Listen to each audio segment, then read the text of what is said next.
Hello everybody and welcome to the Wonder Year podcast with me, Paddy Raff. I'm sitting here with, as ever, the co-host and producer, Riggsy. Hi, how are you, Paddy? Very good. What episode is this we're on to now with Gyasi? Man, I can tell you... Seven? Maybe? Okay, well this week's episode is with very talented presenter from here, Gyasi Sheppy, and you'll find out lots about him. We'll talk about him in a wee second and what is coming up in his podcast. But we just wanted to start by thanking everybody for your kind messages and feedback about the podcast.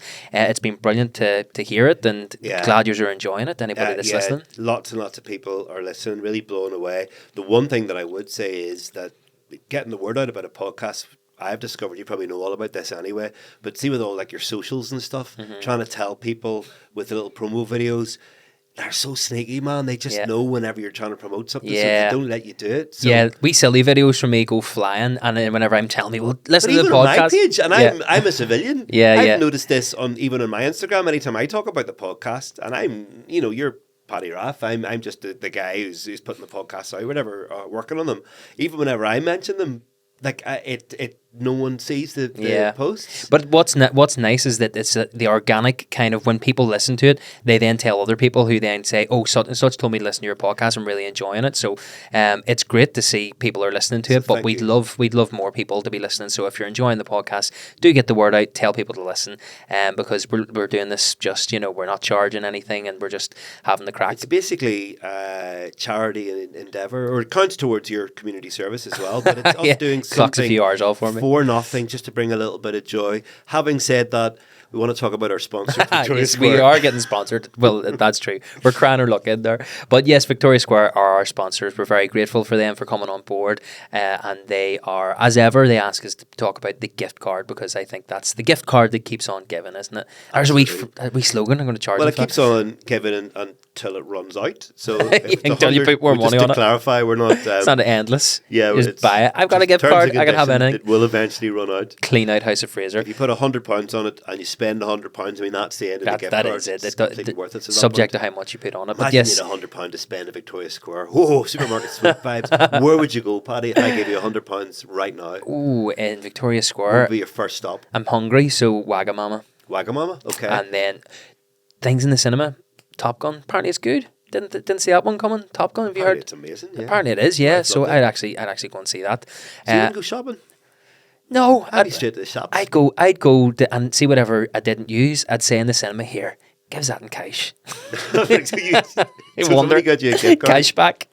Yeah, and I'd still spend it in Victoria Square, of course. Yeah. They don't do cash back on their gift cards. I think that's how it works. So you get a gift card for Victoria Square, get it changed into cash, and then spend the cash at Victoria Square. Yeah, that's as long as you do it there. That totally checks out. But yes, so on to this week's podcast. Gyasi's year was 2007. Gyasi's year 2007. Yeah, he is a remarkable young man. He's had this incredible rise at the top. He's all over CBeebies. So many people, adults and kids. He's like an absolute icon. Yep. Even if you haven't heard of him, it's probably because you're not an adult or with somebody or a 6-year-old child. Yeah. I was going to, what's the difference? What's between adult and children? Just an adolescent then? Yeah, but teenagers won't care. Yeah, teenagers won't care. Well, they will. They'll know him. And he presents plenty of other things as well. I've been checking him out before the podcast, and then he chats about things that he does. And his year 2007, he sent me a voice message after he'd been in with us, and he was raging with himself because in 2007 he talks about a lot of different things about himself and what he was getting up to at the time, and it's very as the podcast does, it's of its time. But he forgot to mention it was the year that he came out, so he would think he was 16, wasn't he? It was sort of GCSE year or something. We didn't talk about the absolute specifics, but it's still the year that you still hear about him being a young gay man, also a young person of colour in Northern Ireland. I mean, that's a lot. And the unique struggles that we didn't realise that you would have. Remember the ID? He talks about ID. You'll hear that coming up in the podcast. It's very, very enjoyable. I was, over the moon that he was up for being involved in it, because my kids love him on CBeebies. They were just raging. They actually wanted to go on the beak, like skip school just so they could go and meet Gyasi, but I don't think the school will be too happy about that. He's going to be a big deal, Gyasi Sheppy. Yeah, you'll be seeing him on a lot of different places, different channels and whatever in the future. So it was great that he could come in and chat with us. So we'll get straight to it. Here is Gyasi Sheppy with his Wonder Year of 2007.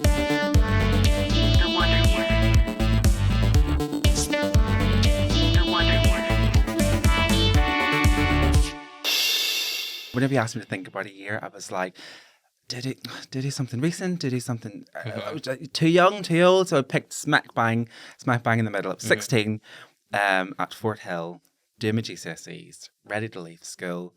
And I just feel like so much happened that year, and it was such a transitional year for so many different reasons.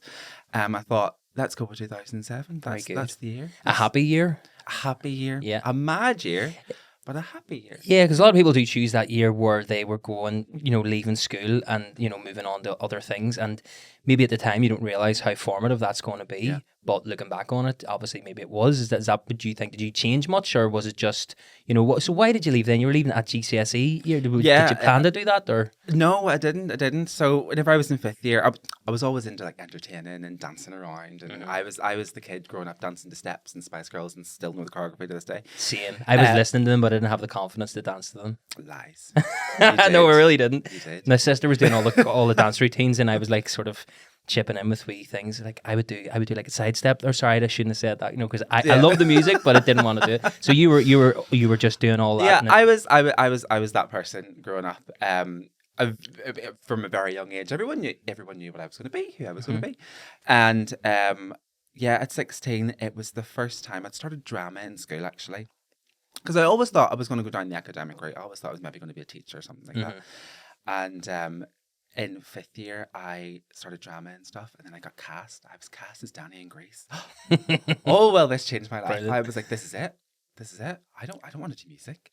I don't want to teach drama. That's class though. Grease is a great one to sink your teeth into. Exactly. Our school were doing we didn't do anything cool like that. They were doing like the Canterbury Tales by Chaucer or something. There was no music in that. It's just like, what are you doing? But yeah, so Grease, you were Danny in Grease. That's amazing. To land that. In Fort Hill College in Lisburn, and it was the first show that they had done, I think, in about 15 years. And that whole year, I remember competing for the role. There was another guy in my year who wanted to be Danny. You know, the guy who thought they were the guy. Yeah. One of those people. He was walking down the corridor and he was doing this. And he was already in the role. Yeah, to the point where the school was entirely split.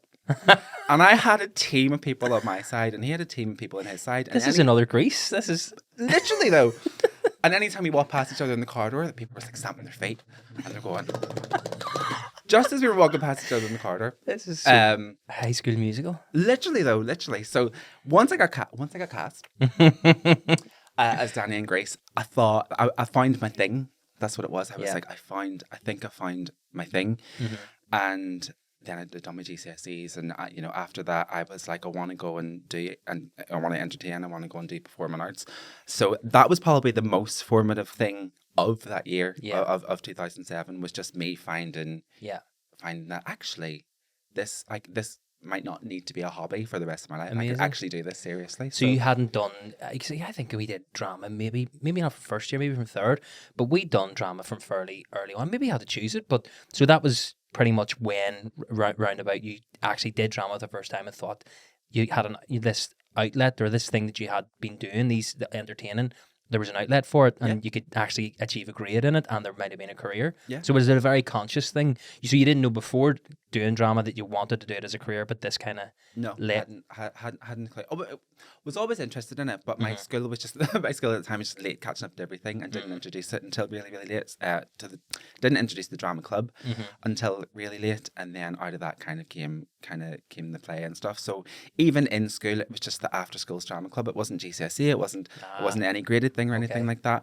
But I just dove head first right into that, and music and choir and orchestra and all those things that came with it.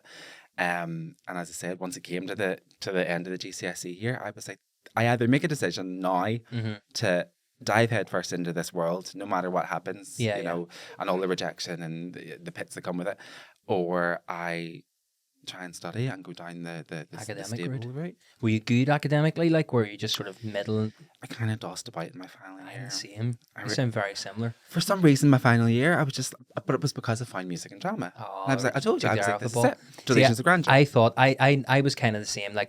I always thought I could be, maybe doing something to do with stage or acting or something, but I never performed, and I never had the confidence to think, I'm going to do this. And then I started doing drama in school, and what put me off even more was that there never did any good, I never got a good role like that, to get a role you could go, I'll do that. Because I remember one of the first things in drama, when they would do those wee sort of like activities. Like, and my teacher, he was a great teacher, he said, right, everybody has to take a word from the dictionary, and you have to come up with 3 explanations of what this word is. Yeah. Like a word nobody would know, and you had to like get up and do it and give the 3 explanations, and like sort of, you know, this was just to kind of bring us out of our shells.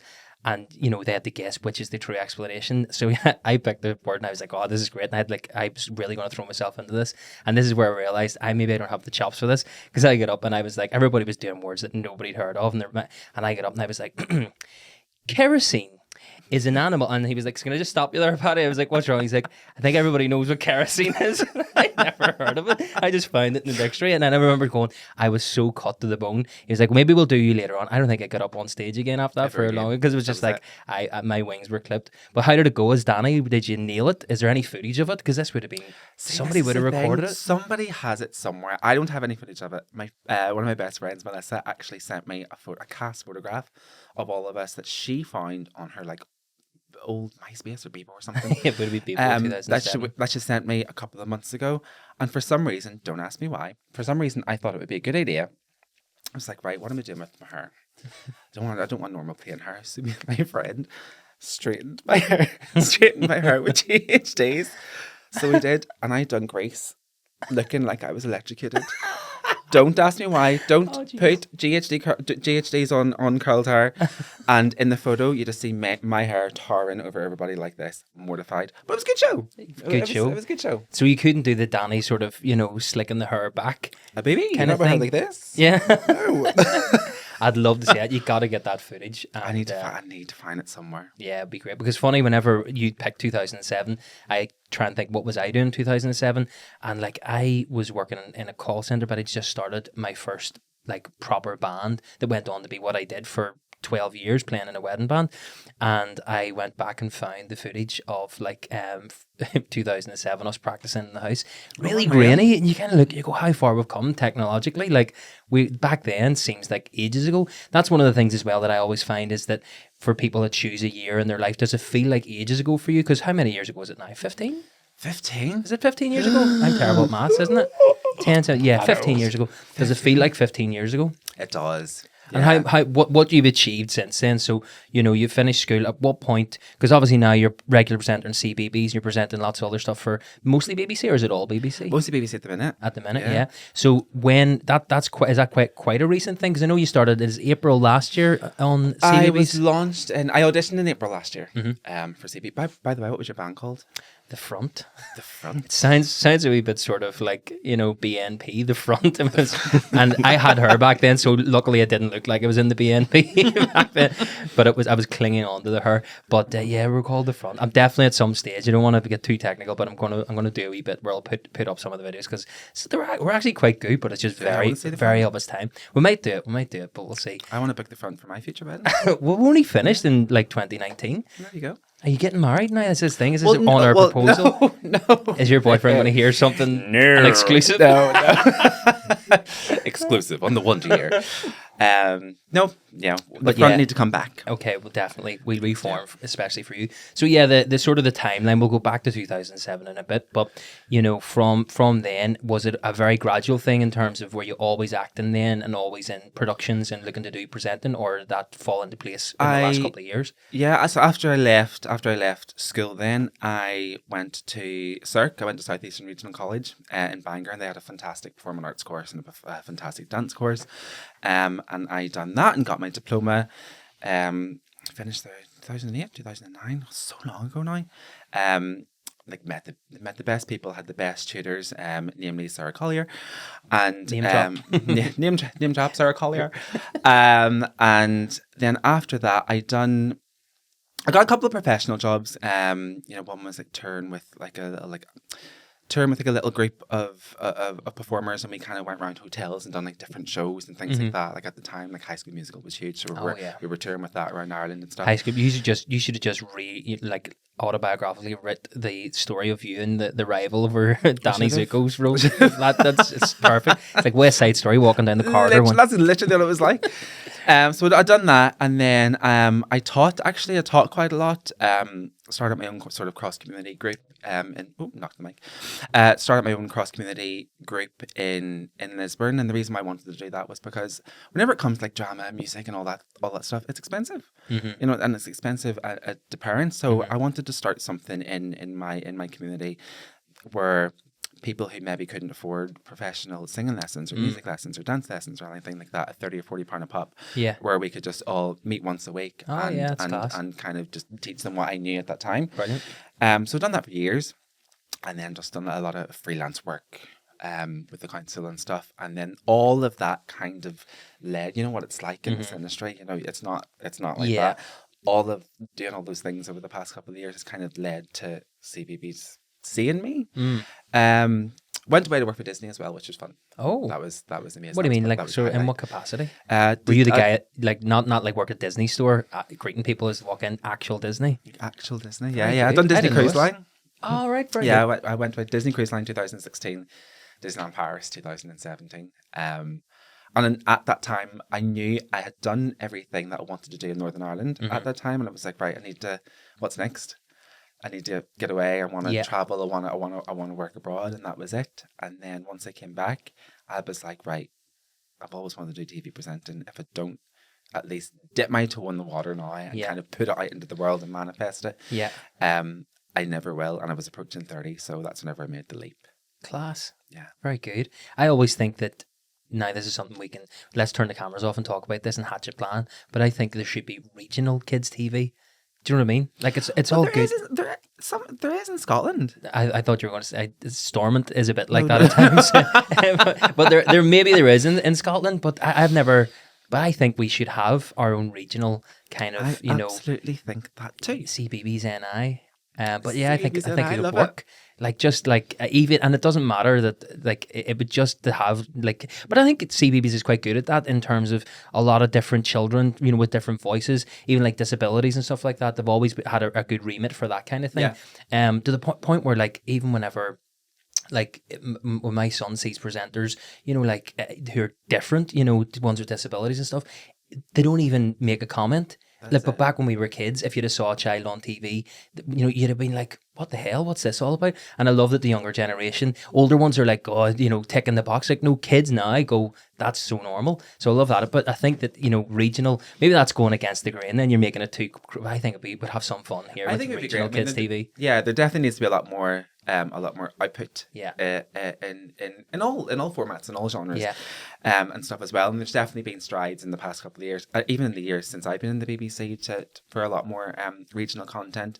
And I'm going to pitch it right now, CBeebies. If you want to do anything in Northern Ireland, it's my project. We're claiming Don't give it ownership. to anybody else. It's my project. But no, you're not wrong. Yeah, you're definitely not wrong. A lot more should be coming out of home. Yeah, it's great to have you over there, sort of flying the flag and whatever. Because my kids, I actually do that now. We do a wee segment where I have my kids ask a couple of questions. Oh, here we go. Yeah, right. So basically, can I just point out at this point that Paddy's kid's mother, aka Paddy's wife, also known as pointed out that they genuinely couldn't understand why they weren't getting a deaf school to come and meet you. Yeah. So they were just like, they wanted a deaf school. The first time that their dad, you know, is hanging out with somebody that they're actually, you know, genuinely interested. They really, because they are interested in a lot of the guests, you know, just in what I'm doing anyway. Because during the pandemic, you know, all my work was being done in the house or out in the sort of shed that we have at the bottom of the garden. It's more like an office now, but they're like really entwined. They're obviously being on my TV show and stuff, so they always are interested in what I'm doing. So every time we have, you know, the podcast was being set up and stuff, they were like, you know, who do you have on, or who are you going down to talk to? So they always would, like, you know, ask him blah blah blah, and then that's where I was like, well, why don't you ask them? So I would record them asking me questions. So here. Have you heard this question yet, Paddy? Yes, I know both of these. Okay. So this is from, we'll start with Clara's. Okay. And this is Clara. Clara's 4. And her question for you is... What is your favourite CBeebies show? What is your favourite CBeebies show? You allowed to say that? Clara's that her voice is that cute. I'm convinced she's throwing it on. You know what I mean? No kid's voice could be that cute. So it's this wee tiny voice box, but yeah, that's Clara. I'll repeat it again just so you get it. Gyasi, what is your favourite CBeebies show? What is your favourite CBeebies show? Oh, that is a tough question. You know that this is just Paddy impersonating his kids. That's just me with a weird vocal filter. It's slightly more creepy when you think about it that way. I love Justin's house, and I also love Molly and Mac. Oh yeah, So the dog. yeah. Oh, but then if I say I love the dog too much, then Dodge would be annoyed. Well, you see, Clara asked me or she asked Kim actually, and Kim was telling me that she said, "Mum, is Dodge real?" She wanted to ask you. Of course he is. That's what I said. JC will back me up. Of course, Dodge is real. Dodge is real. I don't know why she would even say is that. Mickey and Minnie real? Yeah, of course, yeah. Yeah. So if you had to choose one, would you choose or Justin's house? I think it's a winner. I think I would choose Justin's house. Yeah. The chaos of it. The big Yeah. open, like sort of, I love it's a bit like, do you remember Funhouse? Yeah. Not Funhouse with a live, you can't beat a live studio audience full of kids, full of E-numbers, just going mad. And then the other one, though, it wasn't, what did you call Neil Buchanan's one? Finders Keepers. Do you remember we had to go into the house and find, Finders Keepers. might have been a wee bit before your time. Finders Keepers, where it was like a big bit like Justin's house sort of setup, but it was multi-story, like a cross section of a house, and he would read out a cryptic clue, and you had to run and find it against the clock in the house, so you got to wreck the house. Let's bring that back. Yeah, we used to do it in the house, and we were like, right, let's have a game of Finders Keepers, and wherever my ma was in the house, something went off. She went, no, because she knew you were going to run about and wreck the place. But yeah, I love Justin's house. Can I just ask, is Dave Spud, is that ever in the BBC? Dave Spud? Have you seen it? No. Is this a dream? Is it? No, it's is it- Johnny is it Vegas. producer? Johnny Vegas. It's the rubbish world of Dave Spud. No. Right, you've got to go and look this up. Okay. It's a kid's cartoon voiced by Johnny Vegas, and it is utterly insane. It's like a mash of Viz and I'm trying to think of just the most surreal. It's like the League of Gentlemen in cartoon form. The Mighty for Bush kids. for kids, yeah. Go and check it out. I'm learning a lot. I have a 2-year-old daughter, so I'm learning a lot I about must check that out. I don't think it is on CBeebies. It is absolutely insane. Do you know what my favourite one? It's not. It's definitely not on CBeebies, but I think it is. I think it has been in the BBC at some point. Check it out after dark on BBC Two. I love in the Night Garden. Oh, in the just Night Garden's great. because see, whenever like my son was really young, and we were you'd be watching CBeebies through the day or whatever. When that came on, you knew, right, we're hitting bedtime now. That's it. Cuddle time, cuddle time, and all that. So whenever that came on, I was like, yes, and he would start to calm down and all. But yeah, that's why I liked it. You going to the live show, Paddy? In the Night Garden live show? Probably a bit old for Ronan now. Ronan's, yeah, he's kind of a wee bit too old for We're that. going to it. He It's wears got a giant, what do you call the big sort of ship? The Blinky Blonk or whatever it's called. Yeah. I think I would know. The Ninky Nonk, is The Ninky Nonk. But it has one that comes over the crowd, like a Pink Floyd concert. brilliant. Unreal. And, Like a big so I'm really beside myself with the idea of going with like it's in the Waterfront Hall and having like 3,000 sort of 3-year-old kids and this massive gig. Very excited about that. Our Claire, my sister, was on the podcast a wee while ago, and she was I can't remember what brought us onto this, but it was about she was a nanny for kids over in London when she was living there, and she brought all these kids to this. They told her to take them to In the Night Garden live, and Claire says that the seats they got were really crap seats, so where she was sitting, she was on the end, she can actually see behind the curtain, and she's a performer. She went to Lambda and all, so she was kind of interested, craning her neck around to see what was going on backstage. And I can't remember which character it was, but there was one, it might have, let's just say Macapaka, there was one that the kids weren't vibing with as much as the others. As soon as the other ones came out, the kids were we're going mad, and every time this character came out, it just wasn't happening, and Claire was kind of like, I don't feel like his heart's in it. So whenever they were getting ready to go on stage, she'd be looking behind the curtain, and they'd be like, psyching themselves up, like shaking her in costume, full costume, and she says like when Macapaka was coming out, she was looking around to him, and it just went and then the curtains opened and he went out. I love the idea of just seeing big sad Macapaka just and then the curtains like, Why weren't they vibing off of Macapaka? What is it? Why weren't they vibing off? It mightn't have been Macapaka. She rhymed up whichever one it was the least popular, and I thought they'd all be equally as popular, but apparently like this one on the night wasn't, and like she just said, he was defeated just and then Kids up you do go. that, though. They take a real like and a real dislike to Certain characters, people. don't We'll go on to Ronan's question now. Okay, this is Ronan. Ronan is 7. He'll be 8 soon. Gyasi, do you ever get nervous presenting CBeebies? There you go. Do you ever get That's nervous? a really good question. Yes, I do. Still get nervous. I remember going for my screen test in April last year, and I was like this the whole way up in the train to Manchester, walking into the studio, trying to calm down, and I wore a pink jumper at the time, which was a mistake. Which was a mistake because the sweat patches were like that. And I was sitting today, just like, right, I'm in the CBeebies house, looking around, trying to be all prim and proper and professional. And I had to keep stopping. I had to keep switching hands because my knees were going. Hi, my name's Gyasi Sheppy. But I nailed it. I got the job. Some interesting non-children's TV stuff from 2007.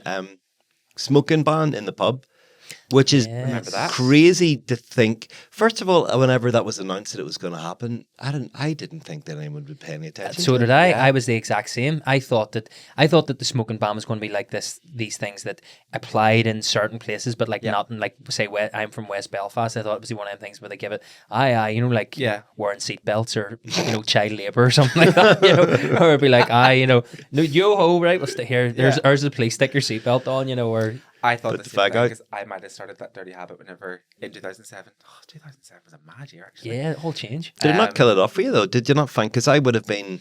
You started smoking in 2007. Yeah, I do not smoke cigarettes anymore. But I did. Sounded so convincing. Yeah, I don't. When we got you outside, you were popping away.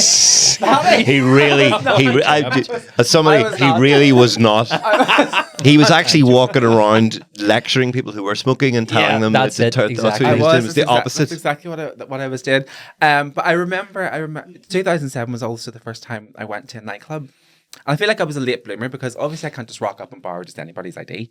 I can't ask some of my white friends. Well, yes.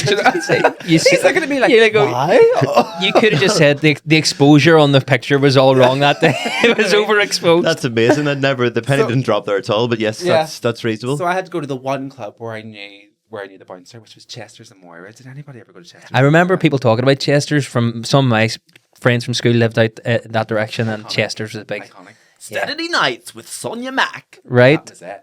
That you were ready. So I remember going there for the first time when I was 16, kind of before and then after the smoking ban, and it was like, oh, we actually have to go out. What do you mean? What do you mean? Yeah. We have to go out. What do you mean? Kicking We have to go off. outside? Yeah, raging. Smoking indoors is so alien to think about it, but that was strategically that was a good thing to do, is take up smoking then, because I remember vividly being I was one of the few people of my mates that didn't smoke. Yeah. So you would be in, and you became from 2007 onwards was the coat minder. You would go in, and everybody would sit, put their coats down, and get their pints, and then they go, right, we're out for a smoke, and they wouldn't even sit down. They would go all go out for a smoke, and I remember sort of sipping a pint, looking at other coat minders, be like, you don't smell. And I was like, but you couldn't go over and talk to them because you were minding the coats, and all the crack was in the things outside, and that's when beer gardens started to become a thing. Beer gardens. That my dad actually worked for Callergas, the heating company, and like he had this sort of conspiracy thing where he was like, telling you, this is this smoking ban, I think it's been forced through by like Caller and stuff, because these canisters were then being sold everywhere because heating outside became a big thing. But that's where all the crack was. My mates would come in like just to lift their pint and be like, in between cigs, like, here, you want to hear the crack out here? It's like, yeah, I'd love to, but I'm sitting here minding 10 Levi's jackets, any chance. That's it. Like all my friend group was always all girls. So going for nights out, you can see them just like the coat minder. Whenever they all go to the toilets, and I'm standing. Oh, you can't go into the toilets. You were campaigning for unisex toilets like straight away. You were like, but the thing about the smoking ban was, growing up, I probably started going out to nightclubs and stuff maybe in about 2001, and you had a few years of obviously being in bars and stuff before then. The smell of going in, that the way clubs and pubs smelt was very much cigarettes and cigarettes and alcohol. And then you remember you would go home and whatever shirt and trousers you were wearing from that night stank, and they had to go. And whereas then you started to be able to get away with 2 or 3 sort of nights in the trot. Not that I was a stinker, but it kind of was. And the other thing I remember is the first year going back up to Donegal, we had a caravan up there. And we went to this nightclub, like a real sort of in the country nightclub, best crack ever. And I went the first year after the smoking ban, and I near puked everywhere with the stench, of yeah. farts. It was like, Yeah. and it wasn't even like, do you know what? I would have been okay if they'd all melded into one communal fart. But as you walked through the place, you're you getting could smell different, you know, different vintages, you know, different ecosystems, you know.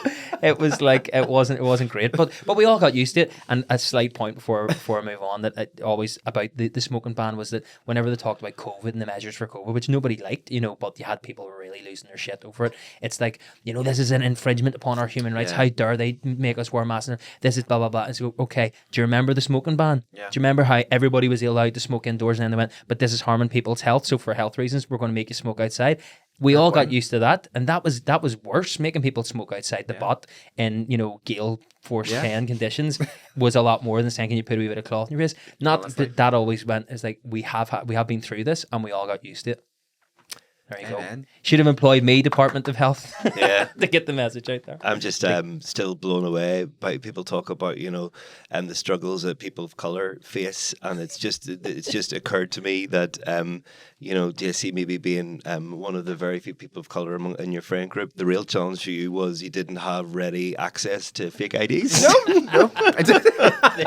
That's the real, yeah, do you know what I mean? Like, everything else. You should make a really hardcore documentary about, you know, growing up in Northern Ireland.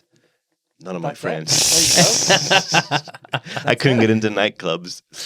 Anyway, other things happened. Other things happened in 2007. The Celebrity Big Brother scandal.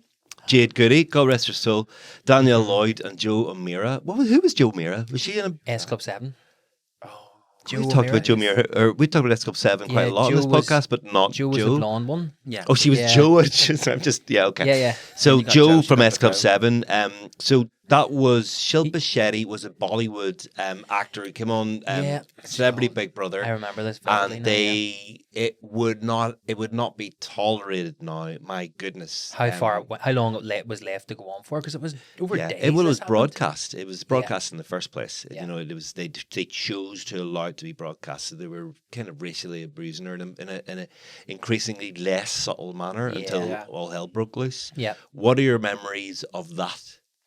Were you into Big Brother and stuff? I loved it. Yeah, see, I would be obviously a few years older than you. Say obviously, but they talked about it in Parliament and stuff. Yeah, well, but see, Big Brother started when I was maybe I was 16 or something. 2000, first Big Brother, and that was huge then because there was nothing like this before. 24-hour cameras, and looking back on it, it was quite tame. You know, they didn't pick that sort of. It was a good swathe of society on it, but I really, really loved it, and I think I was just about starting to drift away from it when the Celebrity Big Brother stuff happened.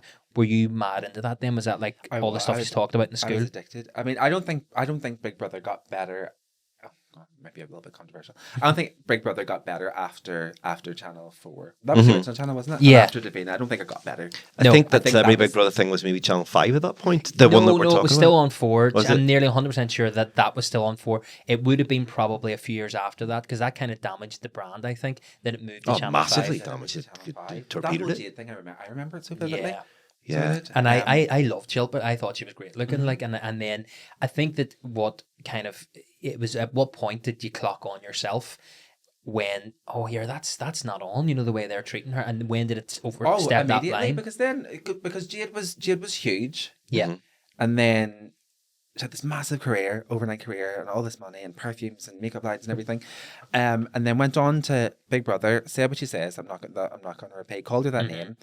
And then lost it all. And then she went on to the Big Brother in India to rehabilitate her image, didn't she? I think so, yeah. She went over but then that's whenever she found out she was sick. The Indian version, do you remember? Oh, do you remember wow, this? yeah, that's right. Oh, frig, yeah. Yeah, all that happened. So that was that whole... It was a lot for people to unpack because you had this, you know, jumping on board with this overnight celebrity who was famous just for being on Big Brother, hadn't sort of done anything and was doing that sort of cliched thing of releasing perfumes and writing maybe 5 autobiographies or whatever. Which everyone was doing. Yeah, and then just no fair play at all. Yeah, and then there was a little bit of pearl clutching from some quarters about the bullying, and then there was genuine outrage from other quarters. Yeah. And people thought this is completely out of order, and then people sort of jumped on the bandwagon, and then she got sick. So then you were suddenly having to make this jolting U-turn to, of course, be sympathetic. Yeah. And then she died. I know, So I know. That's heartbreaking young age. This podcast And- somehow always circles back to people dying and Yeah. death. But that was very much. So you just didn't really know how to sort of put that all together. And don't think what is her anybody really has. what is her legacy? Yeah. Because she, at the end, people were so sympathetic. Were they sympathetic because she was an ill young woman, which is horrible, or were they sympathetic because she'd been rehabilitated? Her image, it was just fascinating. I think we all kind of Case realized. study. I think she was a victim of phone hacking as well. I'm pretty sure she was one of those people that was sent a mobile phone as a gift from somebody, but they had access to and so they had stories, and they were twisting her life by. I'm pretty sure it was like one of her relationships. They were revealing plans about her marriage and her wedding, that she then ended up attacking people because it only could have came from you, but it wasn't. So there was a lot of stuff like that. But yeah, whenever she died, people kind of went, and I think the general consensus was that she wasn't ready for fame, and she was exploited quite a lot. Doesn't excuse what went on in Big Brother with that. And it's so funny now that we're at a stage where it was kind of so long ago in terms of like pop culture that, do you know, like on TikTok I've seen that there's a TikTok sound that is quite viral, and it's Joe O'Meara being confronted by Davina whenever Joe came out of Big Brother, and she couldn't understand when she came out why there was no crowd there, because it was like they were like, she came out, there was no crowd, and they were like, the reason there's no crowd is because this has been discussed in Parliament, and you could just see her going, and I think that's when people kind of got really worried about celebrity kind of going on these sort of shows like Big Brother. Would you do because it? completely, I was think I about to would. ask Gyasi if he did. I think I would. I would love to. I as a kid, or when Big Brother started, I was like, I wanted to do it. I actually would have had plans that I would love to have done it. So would you actually do it? Nah, yeah, No, I still think so. Yeah, I think I'd love it. This is kind of what it is. This is just like a glimpse of, sitting having chat. This would be us. Shit, this is what it is. This is what it would be. You would drop your guard in 5 minutes and you'd be cancelled in 10. Paddy, we're coming to get you. I'm like, I'm only here. Yeah. What are you on about? Why is there no crowd? It's the fact that he sort of so readily agrees to do it and goes, yeah, do it, no problem, is a red flag. Yeah, That's and then you ring flag. your manager and be like, get me out of this. Yes. I said I do. See, and if we ask Gyasi, which we'll do now, I guarantee, well, obviously you hear me say this, but you'd be much more considered. Would you do Celebrity Big Brother if you were asked? You couldn't pay me enough. Yes. Oh, Well, really? there you go. For me, I didn't watch the American one just then, but for me, it's kind of where many careers can go to die, and I wouldn't. I wouldn't. But why? Because you wouldn't. You wouldn't say. Paddy is another story entirely. But you wouldn't say anything, or you wouldn't do anything that might end your career. Surely. Not inside. It's the stuff that happens on the outside that makes me nervous. It's the intrusion into your family and friends. It's the Okay. interviews. It's the what could be printed on the papers. Like we all have our secrets. We all Would you have do our Strictly? past. Strictly is my number one. Yes. Strictly is my number one. Can you dance? I used to, then I broke my ankle. He is going to do Strictly. Smashed my ankle. I guarantee. I would he put would- money on. Would you now, be 5 physically years able from now? with Strictly. your ankle? Like, Well, having it been- happened 4 years ago, and now I just keep saying to it, we're getting there.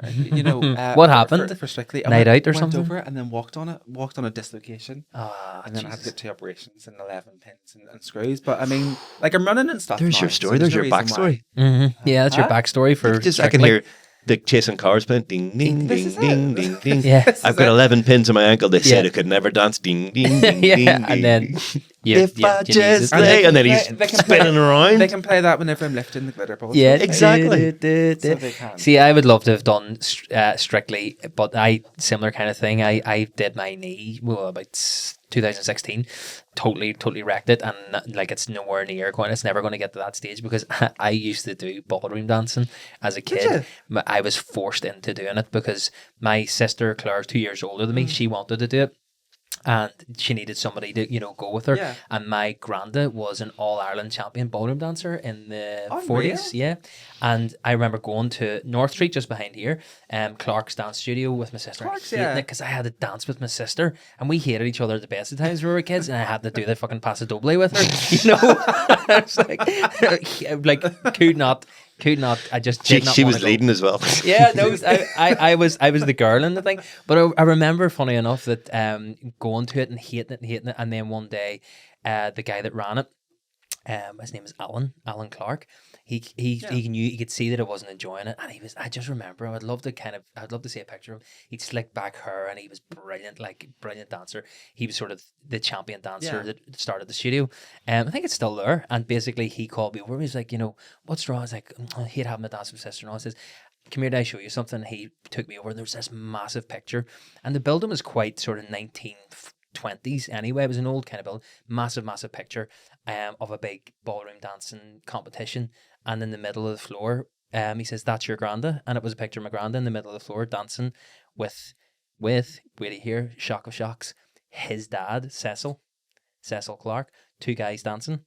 Wow. And I was like, I remember looking at it, I was going, and he was like, and that's my dad, Cecil. And Cecil was the Don. That was his, place. And when he came in, everybody, and eventually when he's like, this is Hugh, my granda was on. This is Hugh Rafferty's, and he couldn't believe it. So all of a sudden, I was crap at dancing. He thought I was going to be, carrying the jeans. It was crap. But I remember then whenever Strictly had that sort of thing where they had 2 guys dancing together, and you had one's going, this is terrible, sort of 2, like, clutching, this is like losing their shit over. And like, you've no idea how standard this is that the 2 men would have danced together, because it was more about competition than anything. It was like the 2 best dancers. So my granda, and I remember then asking my granda, was like, you were dancing with Cecil? He's like, he just was like, yeah, and what? I was like, just that, it was so normal to us. But I'd love to see if that picture's still there. It would be class to see. Yeah. But I would just remember whenever that argument kicked off going, and then sure enough, you see on like, online, people that knew about dancing, like this was standard back in, sort of back in the day. So if anything, Strictly should have had that, from the word go. 100%. It's the dream. I've never in my life manifested something so hard. That would be brilliant in my career. It's gonna happen. This clip's gonna be played in the ding ding ding ding ding ding. Yeah. It's good. I've never manifested so hard. I am thinking, literally going, this is great publicity down the line. I'm just going, is that signing view? It'll be the name of the podcast. Let me do my hair. Because they're going to use this clip, Strictly's been on for how many seasons? 20 seasons?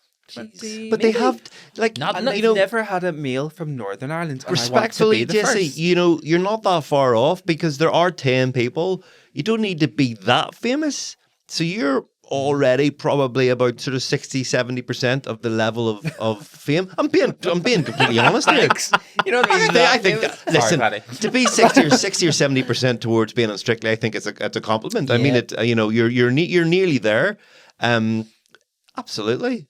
Let's get it going. Let's get it going. Come on. What would you do? Who would you want? I love Strictly. I watch it. Like I watch rugby and football with my dad. Such a cliche. I watch Strictly with my mum.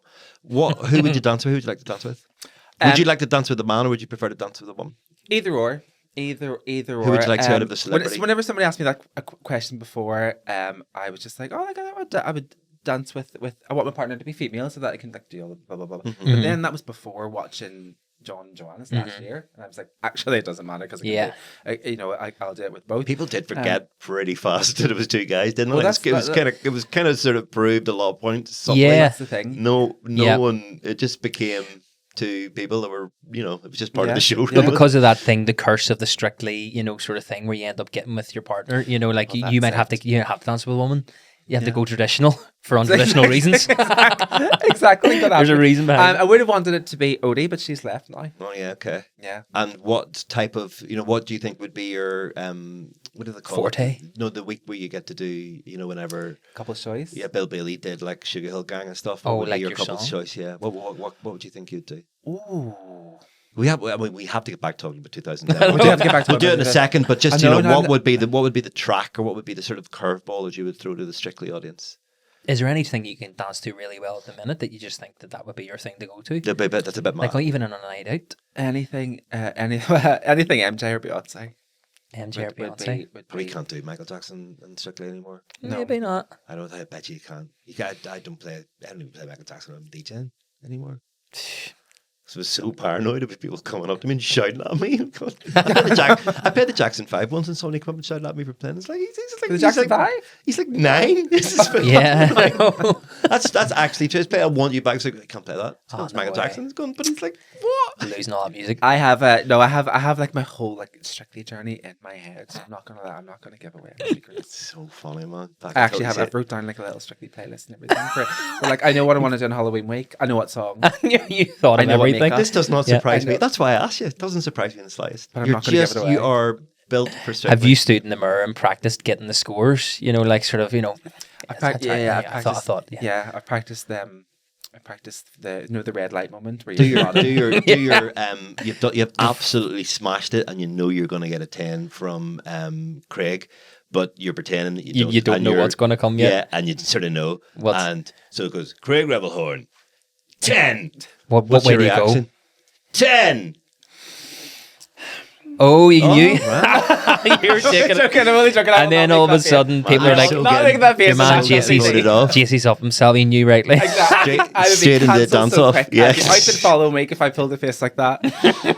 Greg Rebelhorn. Oh, I love it, man. Anyway, right. Sorry, 2007. It's Jesse's birthday, Paddy. And Yes, we'll so not give we the do- date. You're obsessed with giving out too much data because Yeah, you're from West okay. Belfast and people are. This isn't a scam. Basically, we do a thing called, because we asked you what your birthday was in advance. So it's called It's My Party. So we're going to take you back to what we think your party might have been like in 2007 for your Okay. birthday. You turned 16 in 2007? I was at 16 coming 17. Coming 17. Yeah. So this was on your birthday. We're going to go through the top 10 tracks Okay. in the charts on your birthday and see what you think of them. Would you have had them on at your party in your playlist? Let's hear them. Okay, so Scouting for Girls, She's So Lovely. Yeah. Is this number 10 or 1? That's number 10. 10. Timbaland, The Way I Are, absolute banger. What was it? Who was Oh, it? yeah. Yeah, well, just keep doing that. It's like spot the intro. Love that track. Robin with Every Heartbeat, that's an absolute banger. Yeah, she was. She had like a really long career, didn't she? She was like she was Still mid 90s. very much going. That's what I mean. Yeah, she's still going. And Good did tune. Dancing on My Own. Yeah. Girls Aloud, Sexy No No. I don't remember that. I do remember. It wasn't one of their biggest hits, but I do remember it. Couldn't sing it for you. Would Right you have now, had but Girls Aloud? were you a big Girls Aloud fan or not? Yeah. Nah. No. Rihanna. Well, okay, we'll get Oh, into Rihanna, it. yeah. So Shut Up and Drive would have been around your time of your birthday. Obviously, Umbrella was the big track of the summer. Yes. Then 50 Cent, AO Technology. I remember that. Ayo, try to be in technology. Don't So even that would have been in remember your that. playlist. You would have put that on at the party then. If that was in it. Well, Is this the next? That one, right? Is this thing the next thing you're manifesting? Is Big 50 song. to be out on tour with 50 when he goes out? Yeah. That's it. James Sorry, Blunt. did you say before? Did anybody see the Super Bowl show with Of him, course we did. We all Eminem? saw that. It was brilliant. Iconic. Like, I mean, like it wasn't exactly. It wasn't. They're not all my favorite artists, but the nostalgia Yeah. and the way they did that was. It's one of those ones where, you know, like when you had a few drinks and you're sitting, because like what if lockdown taught me anything, it was how to drink on my own. I never was able to beforehand, but now I am quite comfortable. But like, see sitting and you get to a certain stage and you just like have YouTube on the TV. That's now in my playlist. Just go, stick that on. Let's watch it. Mary J. Blige knocked it out of the park. Probably the best halftime show ever. One of Prince I is one loved from the- 2008. I or love the something. weekends. I thought the choreography in the weekends just blew my mind. I really like the weekend anyway, but whenever he came out and did Blinding Lights at the end, so that would have been the 2021. Right. Yeah, Yeah, it was quite recent. Yeah. and I can't feel my face. I just thought the costumes and the choreography were just out of this world, but nobody seems to agree with me. And I still think it was better than Snoop and Dr. Dre. I was at the Up and Smoke tour in Philadelphia. Fighting words. Oh, were you? Yeah, that's a different story for a different day. Kanye West, Stronger. Yeah. Yeah, Yeah. Hasn't aged. Has not aged. That was Playing- a Daft Punk Yeah. sample. Yeah. That song that old? I know I it know, doesn't. it's See that horrifying. 15 years that old. doesn't feel like 15 years. When I was a kid, right in the mid 90s or late 90s, being my music from 15 years prior, as in like early 80s, felt like decades ago. But these kind of feel like they still listen on my playlist. Sean Kingston, Beautiful Girls. Tune. That's 15 years old. Yeah, Playing White Tees. Hey Hey there, Delilah. Yeah. That's a bit wet, like, isn't it? Yeah, Not that was. great. I always remember people saying, "Hey there, don't know how Delilah. that got What's to it me." like with those big?" And then, Paddy. Biggest track of the year was I've got Monica Lewinsky written down here. That's Well, the biggest track of the year. Leona Lewis. I don't know why I've managed to get those two people mixed up. Bleeding Love. Bleeding Love. Grace Kelly, Mika, who it turns out has been hiding in Italy for the last sort of 15 Is that what years. Yeah, it just popped up at the Eurovision. But Eurovision. I think he's huge. He was great. He was. I remember that year. He it was probably that year actually. He came to. No, it wouldn't have been. It was a few years later. He did the Waterfront, and a lot of we take all tickets to go and see him. And then I got a wedding booking, and I had to go and play the wedding. And I remember being raging. They all come back. It was brilliant. It was when they were rubbing my face, and they were actually guests at the wedding for somebody we knew, and they all come up and were saying how amazing the show was. And I was raging. Never got to see him. My kids love him now. They love all his kids. He looked great in the Eurovision. I just remember looking at him going, he was cool. has aged really well, and I look older than him. And I had her when he was back on the scene, and now I look way older, and he looks great. He looks younger than he did when he was out. Biggest album of the year for 2007. Can either of you guess what it was? A British act. Not Adele, no. It would have been Adele made her first appearance in Jules Holland in 2007. Okay, and she wasn't Adele at that point. Yeah, well, she was Chasing Adele. Pavements, wasn't it that kind of era? Yeah, it was still pre that really. It wasn't Leona Lewis's album, was it? Leona Lewis' album's the second biggest record of the year, so you're close. Similar, not a similar act, but it's a woman. So did you say British woman? Yeah. That's British woman, but not Leona Lewis. Yeah, I'm not getting it. No, I'm not going to get it. Go for it. So easy. What? Amy Winehouse. Oh, Amy Winehouse. Of course, yeah. 2007. No way. So what are the gaps? So most of those tracks are going to feature in your playlist. Is there any gaps? Because there was a massive movement happening in 2017 that we haven't touched upon, but it might just have been for me and people of my ilk. That was New Rave. New Rave? Do neither of you remember New Rave? I do remember it being a thing, but I can't remember what bands As opposed were to the... what, old rave? Like what? That's so crazy. It just shows you I'm in my own little bubble. Right. New Rave was, because that would have been, I've been DJing absolutely flat out at the peak of my powers. Well, not powers, but the peak of people going to the clubs because the time music was playing. So New Rave was the Klaxons. Oh, I remember. Yeah. Yeah. And Justice, who you've never heard of, French. No, I can't DJ. remember Justice. Do you remember? No. CSS, Brazilian band. They've got Cascading Style Sheets? Is that what? No, they have a song called Let's Make Love, Listen to Death from Above. Oh, yeah, I remember them. Yeah. CSS, sorry, is Cascading Style Sheets. It's like it's an application. No, but it's an application for like designers on computers. So that's right. The Gossip, Beth Ditto. Yes, that's right, Beth Ditto. Does It Offend You? Yeah. No. Chick, 3 exclamation points.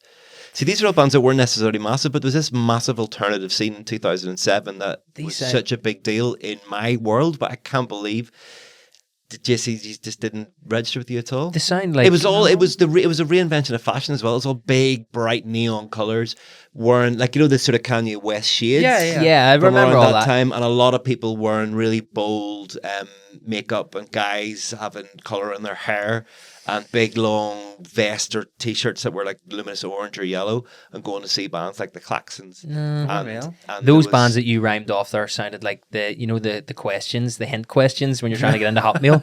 Does this offend you? Check. And I'm like, no.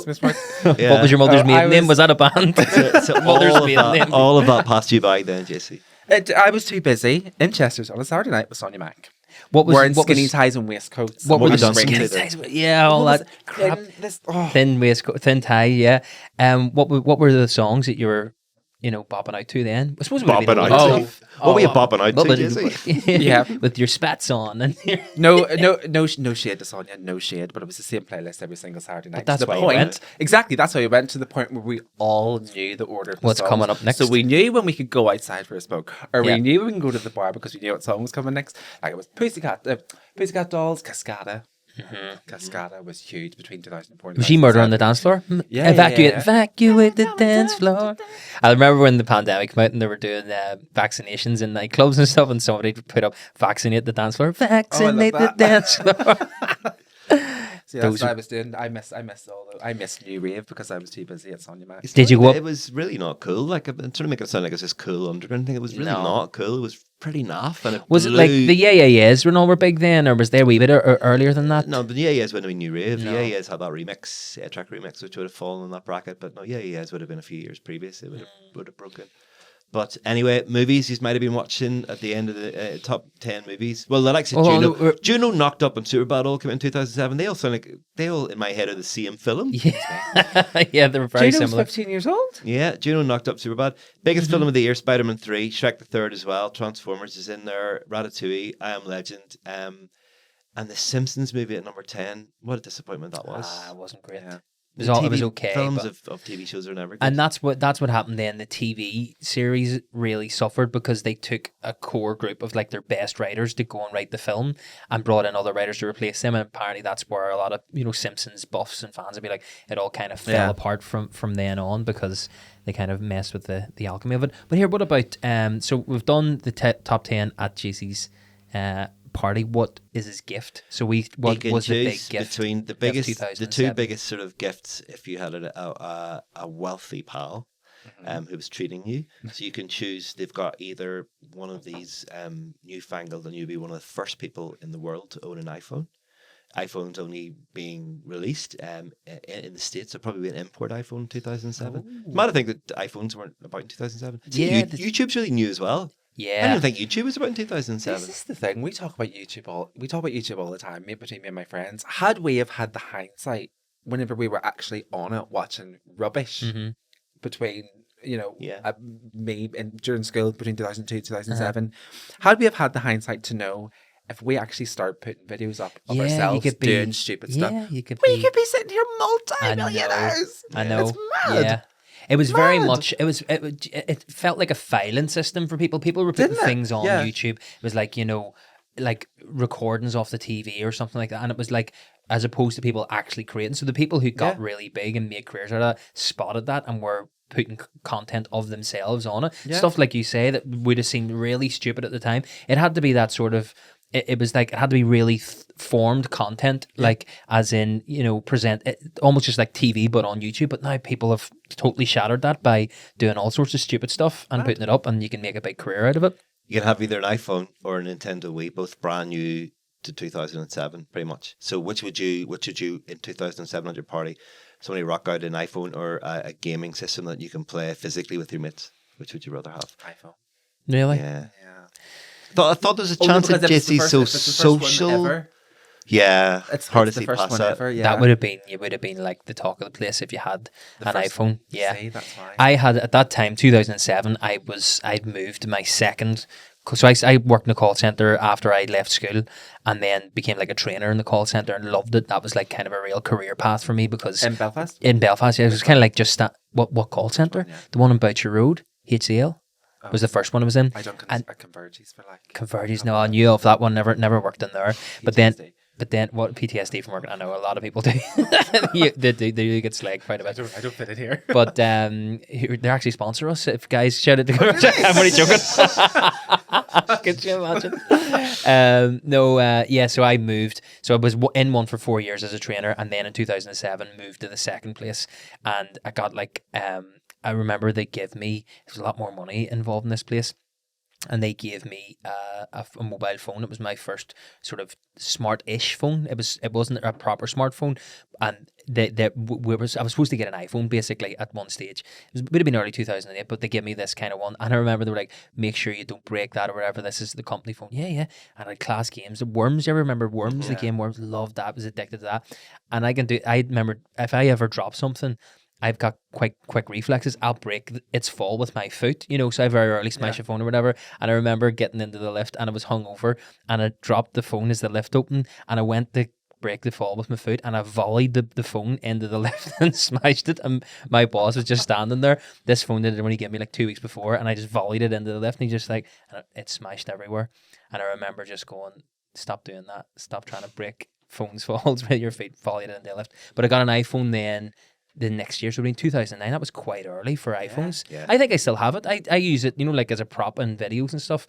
And some people pick up like on the fact that like, oh, you're using like, look at the state of your phone. Is like, it is a prop from 2009. I just use like a remote control instead. Like because just the suspended disbelief here. Yeah. We're going breakdown. My least favorite part of the podcast No, thanks. This podcast? No, of any of our podcasts. Oh, yeah. So Paddy, you're so happy. You just love talking about people dying. I just think it represents what would have went on at a birthday party. So family birthday party, right? You got friends, you got family. You've had your music. You've listened to Rihanna. Everything's going well. You've got your iPhone, and then your granny or somebody in your family will always bring the tone down. This section of the birthday party is called "Guess Who's Dead." Guess who's dead? Okay. Because they always want to go, everybody's having fun. Guess who's just died. So we found out the celebrity that died closest to your. Now, so we're not talking family member here. Don't worry, but we're talking the celebrity that's died closest to your. It's really awful. It's not fair because I have to go and research this and try and find a death that's not horrifying. And some of the deaths around 2000, I can't even bring myself to tell you a couple of the names. Famous deaths. Yeah, like so. Yeah. Who would have been the big? Riggs is going to tell us the big name would have been. Well, there is a big kind of there's a big one, but it's too upsetting to mention. I'm not going to. No, it's not cool. Like it's not cool. It's not a good look. It's I'm not comfortable doing it, and it's not fair on Gyasi to no. I'm not doing it. Like is it somebody bad? It's just somebody really, we just shouldn't mention on camera. It's just really upsetting. Oh, really upsetting. Oh, I know who you're talking about. You don't need to mention it. Yes. Yeah. Okay. No, don't look at the don't try and get it out of a meal. No. Okay. Just leave it. Move on. Move on. The death that I've settled on is this going to be going to hit you later? Okay, right. Well, tell me after. The death that Elton John, do we still alive? No. Do we... Diana?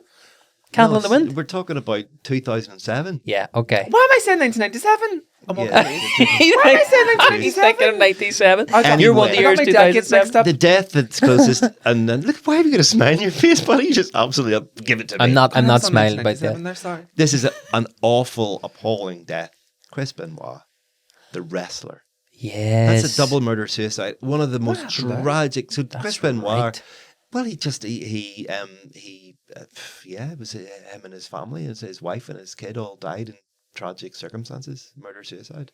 Whoa. Absolutely. By him? Yeah. Yeah. So this is a Canadian wrestler. It's absolutely massive.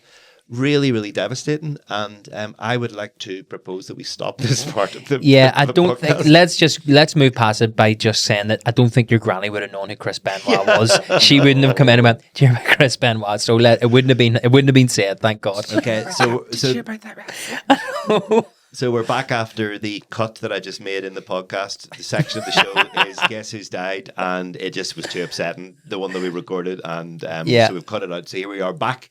That's why there was a really crass edit that you've just seen, viewers or listeners, is because we just cut out a section of the podcast where we were discussing some particularly upsetting celebrity deaths. I thought, we'll keep the Chris Benoit, but I think we did that pretty, but the one before, which I still can't remember. I was on the wrong decade anyway. I was going, that's right. That's the confusion. Paddy, 97. Yeah. Sorry, do you think we were talking about Princess Di? I thought you said 97. I don't know why. Okay. Even though I don't think that's obviously a massive tragedy, but I think people can talk about that because there's so much to discuss and I mean, let's not do that. Let's not turn it into that. But no, that's anyway.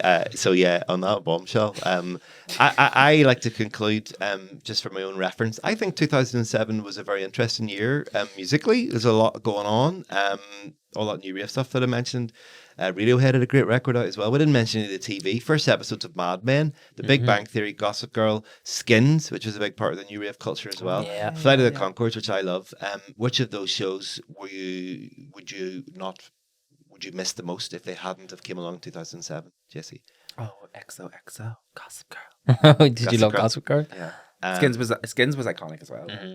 Yeah, and then the 2007 was also the year that all the phone-in scandals began. Remember Richard and Judy got done because they were like faking who had won the competitions. Yes, that's right. I vaguely remember that. Yeah. So basically, they had this "you say we pay" thing, and it turns out that the people were sort of picked and then had premium rate phone-ins that were completely a waste. So it was "we say we pay" basically. Yeah. So people we were, say, and then it turned out Blue Peter were doing pretty much the same thing. But I remember back then we used to do it all the time on the BBC. But it wasn't. We wouldn't. No, I take it back. We weren't giving away prizes, but we might fudge a couple of shout outs. which you absolutely could not do now. So we would say quiet show, Jesse's listening in Lisburn. He's asked for such and such. Big shout out to Jesse. Jesse's not listening. So you'd maybe do that, and then you would get other people to. Then they would start texting in. Sonia Mac, was it? Mac. Yeah, so that's what you were listening to. and you would do that to get some more to encourage people to text in. Okay. Might do that the odd time. Yeah, Not all the time. Or the odd time. Never competitions. Never genuinely hand on heart. Never done anything like that when I was presenting radio shows. But you see now the idea of even misleading on the most frivolous things absolutely out of the question, and it's because of that stuff. Richard and Judy, you should know that working in the BBC. 2007. I didn't realize that was when that was. I remember vaguely that was a big scandal. Was that whenever Judy? Did they stop then? Did they? They suspended it for a while. They went to Channel 4 with Richard. I don't know and if it was because of that, but no, everybody was. It was a complete it was rife. It's very. But I mean, there's a difference between me reading out a tweet or reading out a text message and then swindling cash out of people and making up competition winners or that type of stuff. It's very in keeping with the whole thing that Richard Madeley is just a real life Alan Partridge. It sounds like something that Alan Partridge, like a black mark in his career in the past, where he would have. It's just very much like that. And the man doesn't age. No, he hasn't. No, that's very true. At all? He looks very, very. Yeah, he looks good for his age. Yeah, it's curious that he ages in a lot of ways, but doesn't physically age. Yeah, he looks the exact same as he always has. Yeah. Floppy hair. I liked it. Anyway, Gyasi, it's been really interesting talking to you. I'll ask you this question, right? And this is something I might ask everybody after we've looked back in hindsight, at your Wonder Year. Would you go back to it and do it all again and do it the exact same? Or would you go back and change something to maybe take a shortcut in your career? Would you give yourself some advice? Or would you just be happy to go back and be a passenger and live that year all over again? I'd be happy to go back and be a passenger. Yeah, definitely. It's good to hear. I love to hear that. It's great. I would. I have a question for you. Oh, okay, brilliant. The Paddy Raff Show season 3, yay or nay? Do you want to be on it? If we can get you into it, that'd be great. Because I do have, talking about TV moving very slowly and not getting answers. You just never know until very, very close to the time, and then they go, "Do you want to do your third series?" Like, oh, right now, okay, and then you have to do it rather than have loads of time in your hands and write it. It always kind of happens very quickly. So there's nothing on the table at the minute, but we're very hopeful because we're nominated for an award. We might be sitting here next week with the RTS award. Who knows? But the thing is, I might actually. I'll chat to you about this after more in more depth. But basically, I have a character, right? Mm-hmm.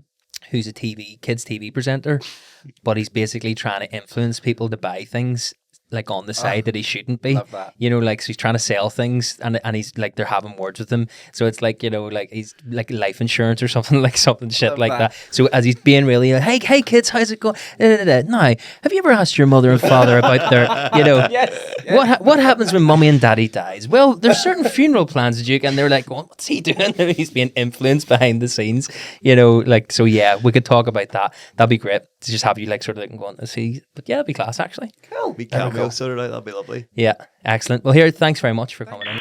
The Wonder Year with Paddy Raff.